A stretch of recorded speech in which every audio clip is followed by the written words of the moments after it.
Sapa iki sing takok iki? Ustaz, iki gak tak waca kabeh, kuwatir tersinggung ya.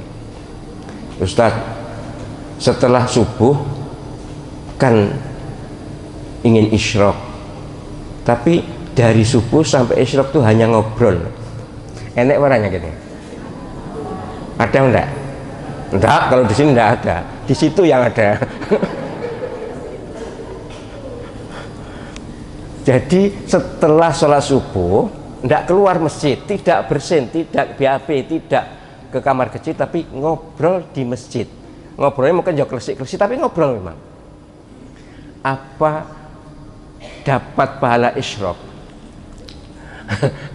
Gini ya, subuh sampai isyraq itu sekitar 45 menit aja kok, enggak lama. Coba ditahan ya. Sebab begini loh, Nabi itu hadisnya yaq'udu ya wa yadhkurullaha tsumma yusalli. Siapa yang sholat subuh kemudian duduk di situ dan berzikir. Apa omong-omongan kira-kira ngobrol itu zikir ya? Mungkin diniati zikir ya. Enggak lah. Enggak, jangan kita ngakali ya. Toh hanya sebentar kok. Jadi hadisnya tekstual seperti itu. Siapa yang berjamaah subuh kemudian duduk dan berzikir, yaq'udu yadhkurullah, tsumma yusalli, kemudian sholat 2 rakaat, maka dia dapat pahala haji dan umroh sempurna. Hadis sahih. Tapi yadhkurullah, zikir itu umumnya ya membaca Quran, membaca kalimat thayyibah atau istighfar atau sholawat. Nek ngobrol itu sampai sekarang kok saya belum mendapatkan definisi itu. Mungkin saya ngobrol, saya ningati ibadah ya, liya dina gak apa-apa aja pas. Saya khawatir panjenengan merasa mendapatkan pahala haji tapi ternyata di padang mahsyar didelok lho kosong. Apa kok ngobrol. Jadi sama-sama bertahan sampai terbit matahari lebih 10 menit, ternyata pahalanya berbeda karena apa yang dilakukan berbeda. Sekali lagi, berzikir.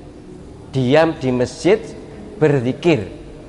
Sekali lagi, sesudah sholat subuh berjamaah di masjid, bukan berjamaah di rumah, di masjid. Hadisnya memang tekstual seperti itu. Oke? Jadi kalau selama ini ada yang ngobrol, misalnya ada, tapi saya yakin tidak ada di sini. Di situ yang ada. Ya sudah, pecut dijeplakno, wis kebacut diapakno, sudah. Selama ini kan belum tahu. Ya, saya yakin malaikat Raqib juga ngerti, la yukallifullahu nafsan illa usaha. Selama ini belum tahu ya, moga-moga dimaafkan. Tapi setelah tahu, berhenti ngobrol, lebih baik ngobrol dengan Allah SWT. Nabi SAW dawuh, nek pengen ngobrol, pengen ngomong-ngomong karo Gusti Allah, maca Quran. Itu hadisnya sahih. Jadi membaca Al-Quran itu seperti berdialog dengan Allah.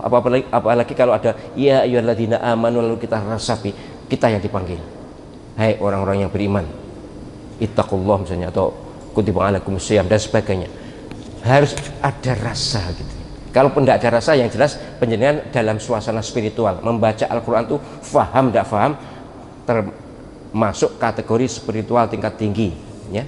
Jadi tetap membaca saja walaupun mungkin belum paham, walaupun sebaiknya sedikit demi sedikit diusahakan untuk memahami maknanya, sedikit demi sedikit, tidak usah ngoyo.